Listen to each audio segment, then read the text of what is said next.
네, 오늘 사실 22절부터 이제 본문을 정한 거는 이제 그 거라사인의 지역으로 예수님께서 가시는 그 배경, 갈릴리 북쪽에 계시다가 이제 호수를 건너서 거라사 땅으로 가는 그 배경에 대한 설명이 있어서 그 앞부분을 좀 넣었는데, 그 내용은 이제 다음번에 그 배를 타고 옮기시는 과정, 그 다음에 야이로의 딸을 고치시는 장면, 그 다음에 혈루증 걸린 여인을 치료하시는 그 모든 장면을 함께 섞어서 믿음에 관한 주제로 다음번에 한번 같이 말씀을 나누도록 하겠습니다. 오늘은 그 사이에 있는 이 거라사인, 귀신 들린 거라사인에 대한 이야기를 우리 성도님들과 나누고, 또 그것을 통해서 우리 가운데 주시는 메시지를 우리가 함께 받고 또 하나님 앞에 기도하며 나아가는 시간 됐으면 좋겠습니다.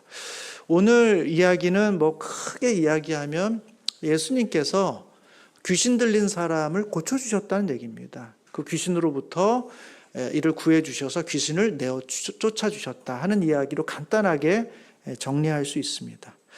그럼에도 불구하고 조금 더 이제 설명이 길죠. 다른 귀신 들린 사람 이야기보다 좀 길게 되는데, 거기에 보면 이제 호수를 건너가게 되는 이야기, 그 다음에 이 귀신을 만나게 되는 장면, 그 다음에 이 귀신과 대화를 나누고 있어요. 다른 본문에서는 그런 식의 대화가 길지 않거든요. 그런데 오늘 본문에서 이 귀신을 쫓아내는 이 과정 속에서 귀신과 예수님께서 이렇게 티키타카 하시는 것처럼 이렇게 이야기를 주고받으시는 그런 내용들이 쭉 설명되어 있다라는 것입니다. 그것이 조금 특별한 것이고, 더 나아가서는 이 귀신으로부터 구함을 받은 이 사람이 예수님을 쫓고자 했다라는 것입니다. 귀신이 쫓겨난 이후에 이 사람의 삶에 대한 이야기도 함께 언급되어 있다는 것입니다. 예수님을 쫓고자 했지만 예수님께서 따라오심을 허락하지 않고 너는 너희 집으로 돌아가라 하면서 새로운 사명을 이 사람에게 주는 것으로 오늘 본문의 이야기가 마무리가 되고 있습니다. 귀신을 쫓아낸 이야기는 앞에도 나오고 나중에 또 뒤에도 나옵니다. 그러나 오늘 본문에서는 다른 귀신 쫓아내는 이야기하고는 조금 다른 그런 측면의 내용들이 있어서 그 내용들을 잠시 다루고자 합니다. 우리 김종환 성도님 여기 앞자리가 있습니다. 뒤에 자리가 없어서 아드님하고 여기 앞에 자리가 있습니다. 제가 많이 여유가 생겼습니다. 이제 설교를 하면서 상태도 보고 안내도 하고 많이 여유가 많이 생겼습니다. 좀 특별한 부분들을 좀 나누면서 그 특별한 부분이 우리 가운데 주는 메시지가 뭘까 좀 생각해 보기를 원합니다. 첫 번째 우리가 주목해서 봐야 될 것은 이 귀신 들린 사람의 상태를 조금 자세히 설명해 준다는 겁니다. 다른 본문하고 다르게 오늘 27절에 보시면 이렇게 되어 있죠. 예수께서 육지에 내리심에 그 도시 사람으로서 귀신 들린 자 하나가 예수를 만나니 그 사람은 오래 옷을 입지 아니하고 집에 거하지도 아니하고 무덤 사이에 거하는지라 이렇게 되어 있습니다. 그 귀신 들린 사람의 특징을 이야기합니다. 첫 번째 특징이 뭡니까? 옷을 입지 않은 거예요. 그러니까 벌거벗고 다니는 것입니다. 여러분, 사람이 어떻게 벌거벗고 다닙니까? 어린 아이가 그렇게 다닐 수는 있겠죠. 그러나 다 큰 성인이 벌거벗고 다닐 일은 없는 것입니다. 지난번에도 말씀드렸지만 동물과 사람이 무엇이 다른가? 사람은 옷을 입고 동물은 옷을 입지 않습니다. 자기의 부끄러움과 수치를 가릴 수 있는 사람, 그것이 이성을 갖고 있는 사람의 모습이에요. 그러니까 당연히 옷을 입고 살아야 되고 모든 사람들이 다 옷으로 자신의 몸을 취장하든지 가리든지 하면서 살아가고 있는데, 이 귀신 들린 사람은 옷을 입지 않았다는 것입니다. 자기의 수치를 다 드러내면서도 그것이 부끄러운 줄 모르는, 이성이 존재하는 인간임에도 불구하고 이성으로 통제되지 않는, 건강한 이성이 존재하지 못하는 그런 삶을 살아가고 있는 한 사람의 모습을 보여주고 있다는 것입니다. 또 하나의 모습은 집에 거하지 아니하고 무덤 사이에 거했다라는 것입니다. 사람이 사는 곳에 있지 않고 사람이 죽어 있는 곳, 묻혀 있는 곳, 생명이 없는 곳에 거주하면서 살아가고 있는 인생이라는 것이죠. 살아 있다고는 하지만 산자와 함께 살 수 없는, 오히려 죽은 자들의 공간에서 살아갈 수밖에 없는 외롭고 고독한 인생의 모습을 오늘 귀신 들린 자의 모습에서 보여주고 있다라는 것입니다. 저는 이 장면을 보면서 오늘날 우리들에게도 귀신 들린 사람이 있나? 저는 직접적으로 보지는 못했습니다만 아마 주변에 그런 이야기는 많이 듣습니다. 정말 귀신 들린 사람이 있고 초월적인 힘에 의해서 어쩔 수 없이 이렇게 통제되지 못하는 그런 이상하고 기괴한 그런 표현과 말과 행동들을 하는 사람들이 있다는 것을 저는 듣고 또 압니다. 그러나 우리 주변에서 그런 사람을 흔하게 보지는 못하는 것 같아요. 시대가 많이 바뀌었기 때문일 수도 있겠다라고 생각이 드는데, 적어도 귀신 들린 초월적인 힘에 의해서 무엇인가 통제되지 않는 사람이 우리 가운데 흔하게 보이지는 않지만, 오늘 귀신 들린 자가 보여주고 있는 이 모습, 옷을 입지 않았고 무덤 사이에 거하며 자기 집에 거하지 아니하는 사람들, 저는 얼마든지 우리 주변에 많이 있다고 생각해요. 저는 대표적으로 중독에 사로잡혀 있는 사람들, 그 특징이 그거 아닐까요? 이성이 있지만 그 이성으로 자신의 삶을 컨트롤하지 못합니다. 건강한 이성으로서 자신의 부끄러움도 갖추고 해야 할 일을 하면서 하지 말아야 될 것을 하지 않는, 적어도 자신의 부끄러움을 감출 수 있는 최소한의 책임을 하면서 살아가야 되는 그것이 우리 인간의 이성임에도 불구하고 중독에 사로잡혀 있는 사람들은 그렇지 못하다는 것입니다. 부끄러움과 수치인 줄 알면서도 거기에 대해서 어느 정도 자신을 가리지 못한 채 그저 자신의 그런 욕망과 욕구와 습관과 중독성을 다 드러내고 살아갈 수밖에 없는, 그래서 사람들과 하고 함께 할 수 없는, 사람들과 함께 살 수 없는, 살아있는 사람이지만 살아있는 사람들과 함께 공존하지 못하는, 어떻게 보면 죽은 자들의 공간, 사람이 머물지 않는 공간에 살아갈 수밖에 없는 사람들, 그래서 거기에 희망도 소망도 생명도 갖지 못하는, 자기 스스로는 절대로 그 자리에서 구원을 받을 수 없는 그와 같은 인생이 바로 과거의 거라사인이 귀신 들린 상황이라면, 오늘날 많은 사람들이 중독에 의해서, 그것이 마약이 되었든 술이 되었든 게임이 되었든 도박이 되었든 그 중독에 의해서 살아가는 모든 사람들의 모습이 마치 이 귀신 들린 자의 모습과 별반 다르지 않은 것이 아닌가. 얼마나 비참한 인생입니까? 가정으로도 돌아가지 못하고 자신의 부끄러움을 가리지 못한 채 사람이지만 사람으로서 인정받지도 사람으로서 대우받지도 못하는 그와 같은 인생을 살아가는 존재, 그들에게 바로 우리 주님만이 유일한 구원자다라는 사실을 오늘 본문은 우리 가운데 보여주고 있습니다. 여러분, 예수님이 갑자기 멀쩡히 갈릴리에서 사역하시다가 왜 거라사인의 땅으로 가셨을까요? 이유는 정확히 드러나 있지 않습니다. 거라사 땅에 가서 갈 일이 있었나 보다, 많은 할 일이 있었나 보다, 그렇지도 않은 것 같아요. 제자들을 향해서 야, 우리가 저기로 건너가야 되겠다 하고 우리 주님께서 제자들을 이끌어 배를 타고 가다를 건너가시고 나서 이 거라사인 한 명을 딱 구하고는 다시 배 타고 돌아오세요. 다른 일이 없어요. 다른 목적이 없습니다. 오늘 본문에서 보여주는 유일한 목적은 귀신에게 사로잡혀 있는, 자기 스스로는 구원받을 수 없는, 그래서 사람들에게 버려진 그 인생을 구하기 위해서 우리 주님께서 내가 저기로 건너가야 하겠다 하고는 우리 주님께서 제자들을 대고 배를 타고 건너시는 거예요. 중독에 사로잡혀 있는, 아주 강력한 중독은 아니더라도 게임이나 유튜브나 정치나 돈이나 우리로 하여금 정말 우리의 삶에 우리의 이성을 흔들어 버리는 그런 많은 영향력을 주는 그것으로부터 사로잡혀 있는 인생들을 우리로 하여금 구원하게 하시는 분이 누군가? 그것은 바로 우리 주님이시다라는 거예요. 여러분, 오늘 본문 제가 읽지는 않았습니다만 22절, 8장 22절에 보면 이렇게 되어 있어요. 하루는 제자들과 함께 배에 오르사 그들에게 이르시되 호수 저편으로 건너가자. 예수님께서 하신 말씀.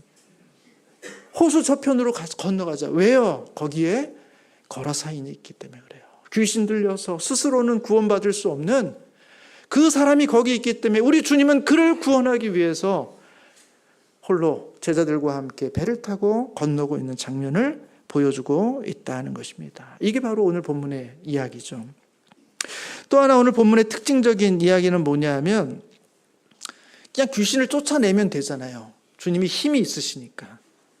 근데 귀신하고 자꾸 이야기를 나누세요. 말 한마디면 쫓아내실 수 있는데 주님은 자꾸 귀신의 이야기를 듣고 그 이야기에 반응해 주시고 때로는 허락해 주시고 또 귀신은 뭔가를 요청하고 그럼 또 주님께서 답하시고 하는 그 과정, 긴 이야기들을 본문은 보여주고 있다는 것입니다. 여러분 27절을 보세요. 28절 보시면 이렇게 돼 있습니다. 예수를 보고 부르짖으며 그 앞에 엎드려 큰 소리로 불러 이르되 지극히 높으신 하나님의 아들 예수여 당신이 나와 무슨 상관이 있나이까? 당신께 구하니 나를 괴롭게 하지 마옵소서. 오늘 본문에 보면 먼저 이 귀신 들린 사람이 예수를 막 찾아와가지고 하나님의 아들 예수여 왜 당신이 나와 무슨 상관이 있길래 여기에 오셔가지고 나를 이렇게 괴롭게 하시려고 합니까? 라고 사단이 먼저 말을 건 것 같습니다만 사실은 순서가 조금 다릅니다. 29절에 보시면 그렇게 사단이 귀신 들린 사람이 이야기한 이유는 29절에 먼저 예수님 뭐라고 하셨기 때문이에요. 뭐라고 얘기하셨냐? 29절 보시면 예수께서 이미 더러운 귀신을 명하사 그 사람에게서 나오라 하셨습니다. 예수님께서 그 귀신 들린 사람을 보고, 왜냐하면 그를 위해서 왔기 때문에, 보고 나서 그 사람에게서 나오라 하고는 명령을 하니까 그럼 귀신이 어쩔 수 없이 쫓겨나야 되는데 그냥 쫓겨나는 게 아니에요. 주님께 막 뭐라고 이야기하는 겁니다. 주님, 당신과 지금 내가 무슨 상관이 있습니까? 당신은 유다 땅에서 당신의 백성들을 구원하시면 될 일이고 왜 여기 거라사인의 땅까지 와가지고 이방인의 땅까지 와가지고 왜 우리까지 간섭하십니까? 아직 우리는 갈 때가 되지 않았는데 왜 벌써 이렇게 진도를 빼가지고 여기까지 오셨습니까? 우리를 괴롭게 하지 마십시오 하고는 너 그 자리에서 나오라 라고 이야기하는 주님의 말씀 앞에 이 귀신 들린 사람이 그렇게 응대하는 겁니다. 우리를 좀 괴롭게 하지 마십시오. 뭔가 완벽한 저항은 아니지만 그렇다고 완전히 물러가지도 않는 꿈틀거리는 우리를 좀 괴롭게 하지 말아달라고 요청하는 그런 귀신의 모습을 보게 된다는 거죠. 그럼 주님이 어떻게 합니까? 그 말 무시하고 그냥 나가라 하면 되는데 주님이 묻습니다. 30절에 보시면 이렇게 말했죠. 예수께서 내 이름이 무엇이냐 이렇게 묻습니다. 내 이름이 무엇이냐. 여러분 이름을 왜 묻습니까? 이름을 알면은 쫓아내 주시지 않으려고요? 그거 아니죠.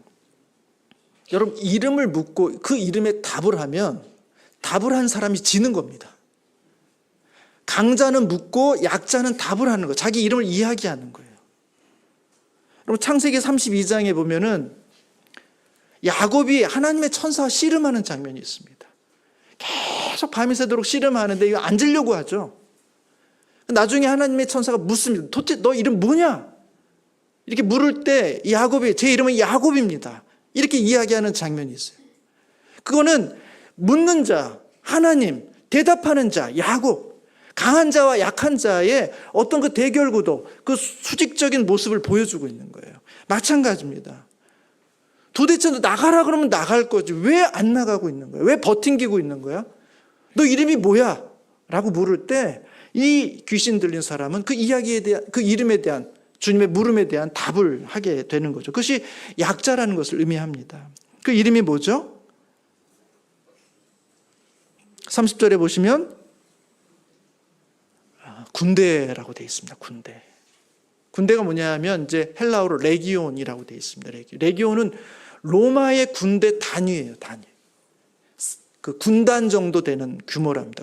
군단이 어느 정도 되는지 저도 정확히 모르겠습니다만 책을 보면 한 5,000명, 6,000명 정도 되는 군대의 단위를 레기온이라 이렇게 말하는 거예요. 너 이름이 뭐냐? 라고 부르니까 저는 레기온입니다. 군대입니다. 그럼 뭘 얘기하는 거예요? 저 굉장히 힘이 있어요. 저 만만히 보시면 안 돼요. 저 굉장히 큰 무리입니다. 저 힘 있는 군대입니다. 그냥 홀로 하나인 귀신이 아니에요. 저 이 사람을 꽉 잡고 있습니다. 라고 이야기하는 그런 강력한, 마치 내가 강력한 힘을 갖고 있는 군대다. 이렇게 이야기를 하는 것입니다. 그러면서 31절과 32절 이렇게 또 얘기해요. 무적행으로 들어가라 하지 마시기를 강구하더니 마침 그곳에 많은 돼지떼가 산에서 먹고 있는지라 귀신들이 그 돼지에게로 들어가게 허락하심을 강구하니 이에 허락하셨다. 군대라고 이야기하면서 내가 너보다 힘이 있어 이렇게 말 못해요. 군대인데 저를 무적행에는 보내지 말아주세요. 저는 지옥에는 보내지 말아주세요. 돼지가 저기 있으니까 돼지떼에게로 제가 들어갈 수 있도록 저를 허락해 주십시오 하고는 오히려 예수님 앞에 간구하는 모습이에요. 그러니까 지금 이 대결 구도는 예수님과 귀신과의 대결 구도인데 동등한 입장이 아니라는 거예요. 우리 주님은 위에 있고 이 귀신은 저 밑에 있어서 왜 벌써 오셔가지고 우리에게 간섭하시냐? 왜 여기까지 벌써 왔냐? 당신과 우리가 무슨 상관이 있냐? 우리를 저 지옥에는 보내지 말아달라. 우리를 저 돼지에게로 보내주면 좋겠다 하고 그들이 정말 힘없는 자지만 그럼에도 불구하고 마지막 요청을 올려드리고 예수님께서는 그 요청을 허락해 주시는 장면을 통해서 이 두 힘이 동등한 힘이 아니라 월등히 높으신 주님의 권세와 권능을 보여주는 장면이다라는 것이 오늘 본문이 우리 가운데 보여주고 있는 내용이에요. 여러분, 귀신은 대단한 힘을 갖고 있어요. 오늘 본문에도 보면 29절에 보면 후반부에 이렇게 되어 있지 않습니까? 귀신이 가끔 그 사람을 붙잡음으로 그를 쇠사슬과 고랑에 매어 지켰으되 그 맨 것을 끊고 귀신들에게 몰려 광야로 나갔더라. 초월적인 귀신의 힘이 사람에게 임하면 그 사람에게서 초월적인 힘이 나오는 거예요. 사람의 힘으로, 사람의 능력으로 감당할 수 없는 엄청난 권세와 힘이 이 귀신에게, 마귀에게 있다는 사실을 성경은 부인하지 않습니다. 오늘날 우리들에게도 그와 같은 힘이 살아있다는 것을 우리가 부정할 수가 없어요. 여전히 그 힘이 공중의 세력을 잡고 있고 우리들 가운데서 곳곳에서 그 힘을 발휘하기 위해서 사람을 사로잡는 일들이 우리 가운데 흔하지는 않지만 일어나고 있다는 거예요. 두렵죠. 그때 우리가 기억해야 될 것은 그들의 힘이 강하지만 우리는 상대적으로 그들보다 약하지만 우리가 믿고 의지하는 것은 우리 뒤에 계신 분, 예수 그리스도 하나님의 아들이신 분, 마귀에게 명령하시고 그 사람에게 나오라 이야기하고 그 앞에서 쩔쩔 매고 있는 그 마귀를 보는 이 장면을 통해서 우리는 그들에게 선포할 수 있어야 돼요. 그와 같은 일을 만날 때, 그와 같은 현상이 우리 가운데 있을 때 우리는 두렵지만 그러나 우리의 힘을 넘어서서 우리 안에 계신 우리의 하나님 되신 예수 그리스도의 이름으로 명해서 그들을 물리치고 싸워야 하는 담력이 우리 가운데 필요하다는 거예요. 담력이 이기는 게 아닙니다. 우리 주님의 권세가 이기는 거예요. 마귀는 군대가 있어도 그 주님을 이길 수가 없는 겁니다. 주 예수의 이름으로 명하노니 그 사람에게서 나오라,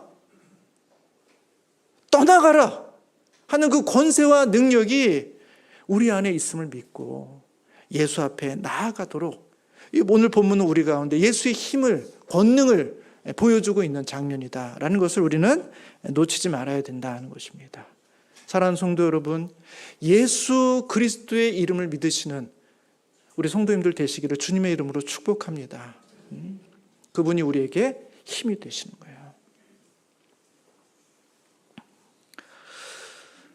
저는 본문을 보면서 늘 질문이 있어요. 여러분은 어떤지 모르겠습니다. 이 장면을 보시면서 어떤지 모르겠습니다만 풀리지 않는 질문이 있습니다. 그 질문은 뭐냐 하면 왜 주님은 이 거라사인에게 있는 이 귀신을 쫓아낼 때 그냥 쫓아내지 않고 왜 돼지에게로 보냈는가 하는 거예요. 마치 이 귀신의 이야기를 이렇게 허용해 주는 거죠. 들어주는 것처럼 해서 그래? 알았어. 그럼 거기 가. 하고는 결국은 다 몰사하고 죽죠. 그러면 굳이 왜 이 돼지떼를 다 몰사시키는 물질적 피해를 만드셨냐는 거예요. 그냥 쫓아내셔도 되잖아요. 그냥 다 해결되는 거 아닙니까? 그런데 왜 이런 돼지를 피해 입히게 만들까요? 저만 궁금한 건가요? 성도님들 안 궁금하세요? 전 오랜 고민이 있었습니다. 뭐 아주 심각한 고민은 아니죠. 뭐 할 수도 있고 안 할 수도 있으니까. 근데 그냥 궁금했어요. 왜 그랬을까? 그래서 이제 책을 이렇게 찾아보고 주석을 봐도 제 마음에 이렇게 속 시원한 대답을 주는 주석이 없어요. 그러다가 어느 날 문득 저에게 섬광처럼 이런 이유가 아닐까?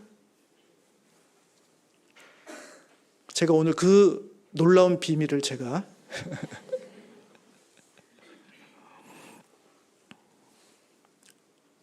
여러분 누가복음 9장 한번 보겠습니다. 누가복음 9장. 혹시 춥지 않으시면 이 난방을 조금 꺼도 될까요? 예, 저 뒤에 혹시 난방을 조금 꺼주시면 좋겠습니다. 9장 39절입니다. 39절 한번 같이 읽어보도록 하겠습니다. 시작. 귀신이 그를 잡아 갑자기 부르짖게 하고 경련을 일으켜 거품을 흘리게 하며 몹시 상하게 하고야 겨우 떠나가니라. 이게 이제 예수님께서 변화산에 있다가 내려올 때인데, 변화산에 계실 때 이제 자기 아들이 귀신 들려가지고 고통당하니까 제자들에게 데려와가지고 좀 고쳐달라고 해도 못 고치는 거예요. 그래서 내려오시는 예수님을 붙잡고 이제 그 상황을 쭉 설명하는 얘기입니다. 이 귀신이 이 아이에게 임했다. 그러니까 임했다가 떠났다가 임했다 떠났다. 아마 그러는 것 같아요. 계속 있는 게 아니라. 근데 떠날 때 어떻게 떠나냐면, 그를 잡아 갑자기 부르짖게 하고 경련을 일으켜 거품을 흘리게 하면서 몹시 상하게 하고야 겨우 떠나간다는 거예요. 그러니까 귀신이 사람을 이용하고 나서 사람을 떠날 때 그냥 가지 않습니다. 그냥 순순히 조용히 그냥 원래 상태로 두고 가는 게 아니라 이 사람을 망가뜨리고 가는 거예요. 몹시 상하게 하고야 겨우 떠나간다는 거예요. 매번 그러는지는 모르겠습니다만 귀신이 임하고 귀신이 떠나갈 때 그 사람을 몹시 상하게 하고 해롭게 만들어 놓은 상태로 떠나간다는 거예요. 그게 귀신의 방식이에요. 여러분 다시 4장으로 한번 와보세요. 4장에 보면, 4장에도 예수님께서 귀신을 쫓아내는 장면이 있는데 4장 35절입니다. 35절에 보면 같이 한번 읽겠습니다. 시작. 예수께서 꾸짖어 이르시되 잠잠하고 그 사람에게서 나오라 하시니 귀신이 그 사람을 무리 중에 넘어뜨리고 나오되 그 사람은 상하지 아니한지라. 여기서 귀신을 내쫓을 때 그 사람이 쓰러집니다. 무리 중에 넘어뜨려요. 근데 뭐라고 얘기해요? 상하지 아니했다 이렇게 돼 있어요. 보통은 그렇게 나가면서 상하게 되는데 예수님께 이 귀신을 쫓아낼 때는 상하지 않은 채로 쫓겨나가게 됐다는 거예요. 그러니까 하나님께서 이 사람을 귀신을 쫓아내줄 때 귀신만 쫓아낸 게 아니라 이 사람이 온전해지도록 그렇게 귀신을 쫓아내는 그런 모습에 사람들이 이제 놀란 겁니다. 자, 그러면 다시 오늘 8장으로 돌아와서 이 귀신을 쫓아낼 때, 여러분 이 귀신은 보통 귀신이 아니에요. 귀신의 이름이 뭐죠? 군대입니다. 군대. 5,000명, 6,000명 정도의 군단이에요. 군단. 우리가 8장 앞부분에서 볼 때 그 향유 옥합을 깨뜨렸던 그 여인, 그렇게 정말 비참한 인생을 살다가 회복된 그 여인은 7 귀신이 들렸던 여인이었어요. 7 귀신이 들어가도 그 인생을 완전히 망가뜨리는데, 군대 귀신이 이 사람 가운데 있었다고 할 때 이 군대 귀신을 내보낼 때 어떤 일이 벌어질까? 저는 이 군대 귀신이 쉽게 나가지 않았을 거라고 봅니다. 강력한 힘, 마지막 발악, 쫓겨나긴 쫓겨날 수밖에 없지만 내가 이 몸을 사로잡고 있는 이 귀신 들린 거라사인의 이 몸을 완벽하게 망가뜨리는, 가장 크게 타격을 주고 떠나가는 방식으로 아마 갔을 거라고 봐요. 주님은 그래서 귀신의 요구를 들어주신 겁니다. 저 돼지떼에게로 갈 수 있게 해주십시오. 그래? 알았어, 내가 허락해 줄게 하고는 이 사람을 손상시키지 못하도록 그의 요구를 들어주시는 방식으로 돼지떼에게 보내고, 결국 이 돼지떼는 바닷가로 뛰어들므로써 몰살됨으로써 결국은 이 사단을 해결하는 그와 같은 방식으로 내용이 쭉 기술되어 있다는 거예요. 우리 주님이 사람을 구원하시는 방법은 그저 귀신을 쫓아내는 거기에서 끝나는 게 아니라 그 귀신이 쫓겨나가는 그 과정 속에 발생할 수 있는 피해, 고통, 아픔, 상처, 그것까지도 최소화시켜서 온전한 모습으로 완벽한 회복을 주시려고 하시는 주님의 과정, 주님의 마음을 저는 오늘 본문을 통해서 우리 가운데 보여주고 있는 것이 아닌가 생각하게 됐어요. 받아들일 만 하십니까? 저도 이렇게 해놓고 불안하잖아요. 그래서 챗 GPT한테 물어봤습니다. 물어봤어요. 내가 이런 생각을 갖고 이런 이유 같은데 내가 주석을 봐도 그런 내용이 없다. 혹시 내 이런 생각을 지지해 주는 그런 신학자가 있냐? 그렇다면 좀 소개를 해달라 하고는 이제 물어봤어요. 그랬더니 BT가 뭐라고 얘기했을까요? 당신처럼 직접적으로 얘기하는 사람은 없다. 거의 없다. 그런데 그 얘기가 틀리지는 않는 것 같다. 몇몇 중요한 신학자들이 그 얘기와 비슷한 관점으로 쓴 글들이 있다 하고는 이제 몇 가지 샘플을 쫙 보여주더라고요. 그러니까 직접적인 언급은 없지만 이 거라사인을 보호하기 위한 절차로서 우리 주님께서 그와 같이 하셨다라는 뉘앙스의 글들을 저에게 몇 개 소개시켜 줬어요. 그러면서 너 괜찮다. 그리고 약간 용기를 가지고 성도님들한테 이야기합니다. 저는 그렇지 않았나 싶어요. 우리 하나님의 구원은 능력으로 임하시는 구원이지만 그 능력이 우리로 하여금 피해를 입히게 되거나 그 능력 가운데 상처가 나지 않도록 오히려 사단의 요구를 들어주서라도 조금의 과정을 거쳐서라도 이 사람의 온전한 구원을 이루어내기를 원하시는 주님의 마음이 이 모든 과정 속에 담겨 있는 것이 아닌가라는 생각들을 해보게 되는 것입니다.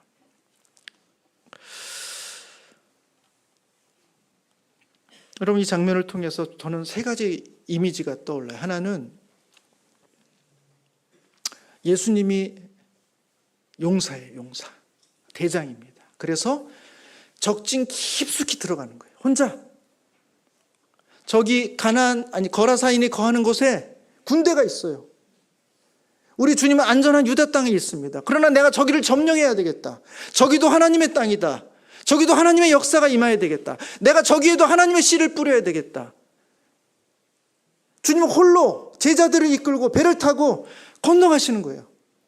그리고 홀로 당당히 그 군대 귀신과 맞서 싸워서 그를 무력화시키는 겁니다. 그게 바로 하나님의 대장으로서의, 점령하는 일꾼으로서의 그런 모습을 보여주는 거예요. 그게 바로 오늘 거라사인의 이야기예요. 또 하나의 이미지는 뭔가요? 적군에게 사로잡혀 있는 인질을 구출해내시는 협상가의 모습이에요. 협상가. 여러분, 테러범들에 의해서 인질이 잡혀 있으면 더 강력한 군으로, 경찰력으로 제압할 수 있습니다.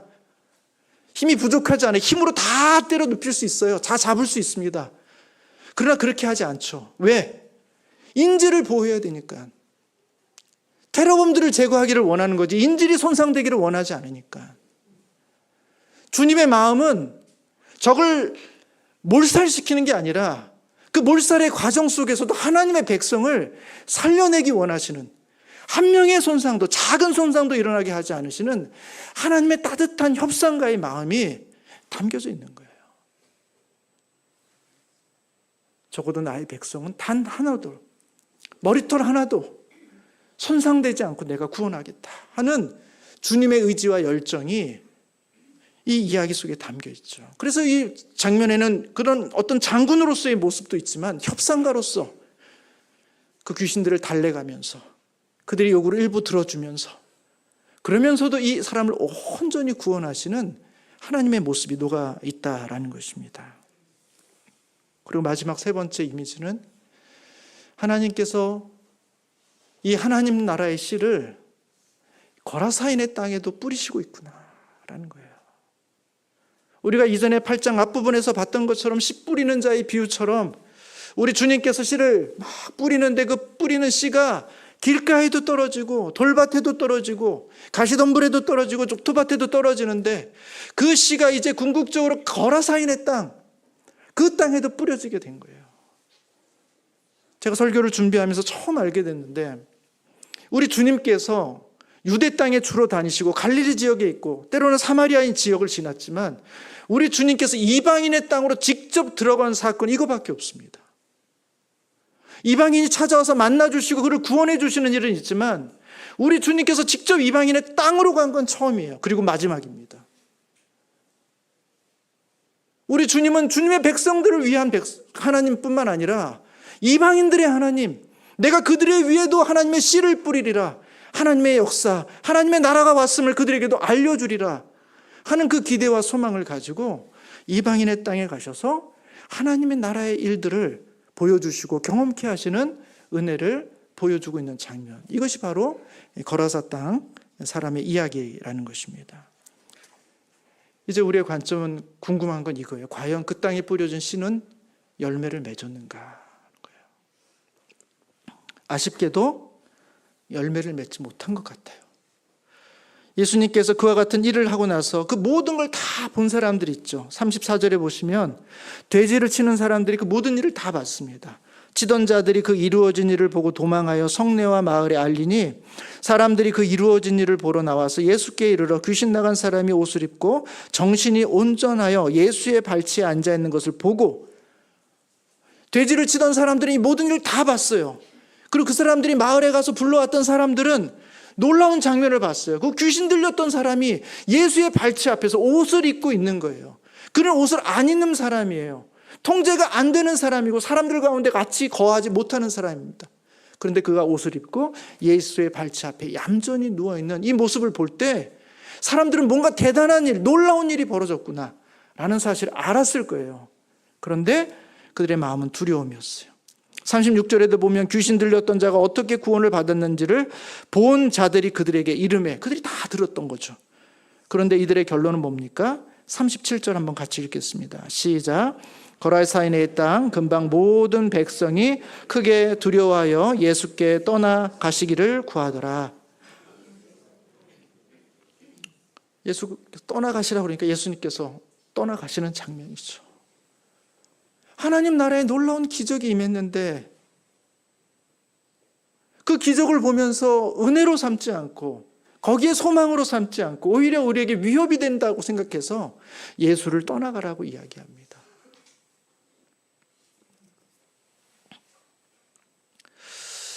왜 그랬을까?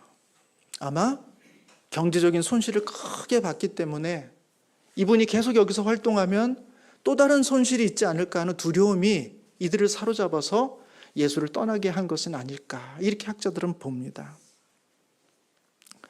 중요한 것은 이 땅에 뿌려진 이 씨앗이 마치 이들이 길가밭인 것처럼 재물의 유혹에 넘어가서 열매를 맺지 못하는 가시덤불 밭인 것처럼 이들 안으로 깊숙이 들어가서 뿌리를 내리지도 열매를 맺지도 못했다라는 사실을 오늘 본문은 우리 가운데 보여주고 있습니다. 그리고 마지막 한 가지 또 하나의 우리 가운데 보여주는 장면이 38절이죠. 같이 한번 읽도록 하겠습니다. 귀신 나간 사람이 함께 있기를 구하였으나 예수께서 그를 보내시며 이르시되 집으로 돌아가 하나님이 내게 어떻게 큰 일을 하셨는지를 말하라 하시니 그가 가서 예수께서 자기에게 어떻게 큰 일을 하셨는지를 온 성에 전파하니라. 이 사람이 예수님 따라오기를 원했어요. 주님 함께 있기를 원합니다. 여러분, 예수님 이 사람 데리고 가면 얼마나 좋아요. 간증할 만하잖아요. 막 무리 있으면 예수님 말씀 조금 하시고, 자, 우리 전에 귀신 들렸다가 나음 받은 우리 나와주시죠. 이렇게 하고 이제 간증을 쭉 하면 사람들이 다 은혜 받고, 뭐 내가 지금 군대 귀신 들렸었는데 주님이 어떻게 하셨고 돼지떼가 어떻게 됐고 막 이런 얘기하면 그냥 뭐 다 은혜 받을 텐데, 우리 주님께서 데려가면 너무너무 쓸모가 있는 사람인데 주님께서 데려가기를 허락하지 않으셨어요. 그리고 어떻게 합니까? 집으로 돌아가라는 겁니다. 집으로. 그리고 하나님이 내게 어떻게 큰 일을 행하셨는지 말하라는 거예요. 주님은 이 황폐한 땅, 그래서 하나님이 예수님이 직접 보여주셔서 믿을 수 없고 받을 수 없는 땅, 재물에 대한 그 많은 유혹 때문에 예수를 거절해버린 그 땅에 에이 내가 다시는 오나 보라 하고 돌아가시는 것뿐만 아니라 그에게 그 경험을 갖고 있는 그 사람 그 땅에 다시 심어놓고 나오시는 거예요. 그게 하나님께서 하나님 나라를 확장하시는 방식이라는 거예요. 그가 온 성내에 다니면서 하나님이 우리 가운데 행하신 큰 일을 전하였다. 이렇게 성경은 고백하고 있습니다. 저는 이 장면을 보면서 얼마 전에 우리 성도님들에게도 잠깐 말씀드렸습니다. 국내 선교지 여행 다녀왔던 그 장면이 좀 떠올랐어요. 마지막 코스가 전라남도 신안군에 있는 이제 증도라는 섬에 가보면 문준경 전도사님 기념관이 있습니다. 그분이 1950년도 10월 달에 예수를 믿는 것 때문에 이제 순교하시게 됐는데 그분의 기념관이 거기에 크게 있어요. 제가 거기 가서 알게 된 사실이 있습니다. 여러분, 우리나라에서 기독교 인구 퍼센테이지가 가장 높은 지역이 어딜까요? 우리나라 전체로 하면 뭐 한 17%, 뭐 한 20% 그 사이쯤 되겠죠. 기독교 인구가. 근데 우리나라 지역에서 가장 기독교 인구 비율이 높은데 어딜까요? 제 질문에 사실 설명에 다 답이 있습니다. 예, 바로 여기 신안군 1,004개의 섬이 있는데 여기에 기독교 인구 비율이 얼마나 될 것 같으세요? 35%랍니다. 35%. 그러니까 보통 우리 평균의 2배예요, 2배. 그러니까 이 섬에 있는 많은 분들이 사실 미신을 따르기 쉽고 그런 곳임에도 불구하고 굉장히 많은 사람들이 기독교 인구의 35%죠. 그럼 이 문준경 전도사님의 기념관이 있는 이 증도에는 기독교인이 몇 프로일까요? 힌트를 드리자면 35%보다 높죠. 90%라는 데도 있고 95%라고 보는 사람도 있습니다. 그러니까 이 섬은 그냥 기독교인들의 섬이에요.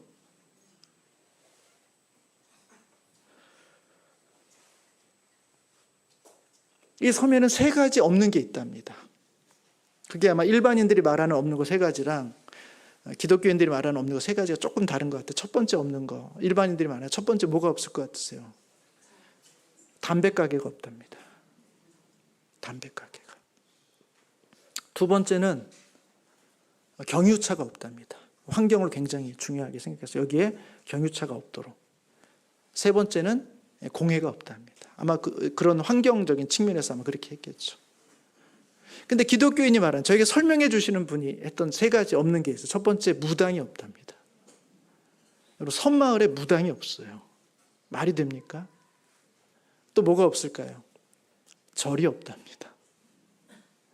또 하나 없는 게 있어요. 성당이 없답니다. 그러니까 섬 전체가 교회를 안 다니면 이상한 거예요. 그런 교회, 그런 지역, 그게 바로 증도라는 것입니다. 그 증도의 복음을 전하기 위해서 애쓰고 헌신했던 사람이 누군가? 그게 바로 문준경 전도사님이라는 거예요. 37살의 나이에 홀로 되어서 혼자 생계를 이어가다가 교회에 가게 되고 거기서 복음을 듣고 회심하고 예수를 믿게 되고 어떻게 하면 내가 예수를 증거하고 전할까?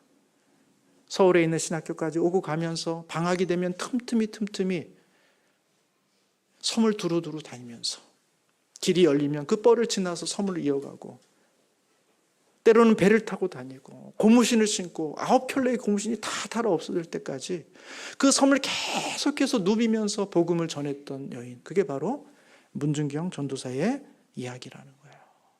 그 여인을 통해서 이 신안지역, 이 증도에 하나님의 나라 비슷한 하나님의 성도들로 가득한 그런 지역을 만들어 냈다는 것이 그 기념관에서 우리 가운데 소개해주는 내용입니다. 그러니 문준경 전도사님이 여러 사람들에게 영향을 미쳤어요. 그분의 영향을 받은 위인들 쭉 이렇게 명단이 있는데 그 중에 많은 분들을 제가 다 일일이 알지는 못하지만 눈에 띄는 한 분이 있어요. 우리가 잘 아는 분입니다. 지금은 돌아가셨지만 CCC 총재 되시는 김중근 목사님이에요. 그 김중근 목사님도 문준경 전도사님의 직접 전도를 받은 사람입니다. 그래서 회심한 사람이에요. 그리고 그를 통해서 대학생 선교와 한국의 복음화와 엄청나게 많은 그런 어떤 선교적인 그런 사업들을 감당했던 인물이 그 문준경 전도사 한 사람을 통해서 이 땅 가운데 일어나게 됐다라는 사실을 그 전시관에서, 기념관에서는 우리 가운데 소개해 주고 있는 겁니다. 그 건물 외벽에 이런 성경 구절이 적혀 있습니다. 한 알의 밀이 땅에 떨어져 죽지 않으면 한 알 그대로 있거니와 죽으면 많은 열매를 맺는다. 하나님께서 우리로 하여금 하나님 나라를 경험하게 하시고 하나님의 은혜를 알게 하시고 복음의 내용들을 보여주셨는데 왜 우리가 살고 있는 가정, 우리가 일하고 있는 일터, 우리가 만나고 있는 사람들 사이에서는 하나님 나라의 흔적들이 보이지 않을까? 그 이유는 어쩌면 우리가 하나의 미랄이 되어서 죽지 않기 때문에 나를 보존하고 나를 지키고 빼앗기지 않고 잃어버리지 않고 단 하나도 놓치지 않으려고 살아가려고 하는 그 우리의 그 모습이 결국은 하나의 미래를 땅에 심었지만 아무런 영향을 미치지 못하는 나 하나를 유지하는 정도에서 끝나는 그래서 아무런 열매를 맺지 못하는 그런 모습으로 살아가기 때문이 아닐까 하는 것이죠. 한 여인의 삶과 죽음을 통해 증도와 신한군과 이 땅 온 가득히 하나님의 일꾼들을 배출한 이 한 여성의 죽음이 그와 같은 열매를 맺었는데 우리도 하나님께서 어쩌면 이와 같은 사명, 나를 따라오지 말고 너희 집으로 돌아가라. 너의 일터로 돌아가라. 너희 가족에게로 돌아가고 너희 친족에게로 돌아가고 내가 만나는 모든 사람으로 내가 거하는 모든 영토로 돌아가서 하나의 미랄이 되어서 거기서 나를 위해 죽는 그래서 하나님 나라의 열매를 맺는 그런 삶을 살라고 주님께서 우리를 부르신 것이 아닌가 하는 것을 오늘 본문을 통해서 우리는 다시 한번 생각해 봐야 한다는 것입니다. 사랑하는 성도 여러분, 우리 주님이 우리를 보내십니다. 나를 따라오려고 하지 말고 집으로 돌아가라. 하나님이 내게 어떻게 큰 일을 행하셨는지 그들에게 말하라 하는 이 말씀을 따라 우리의 사명을 잘 감당하시는 우리 모든 성도님들 되시기를 주님의 이름으로 축복합니다. 기도하겠습니다.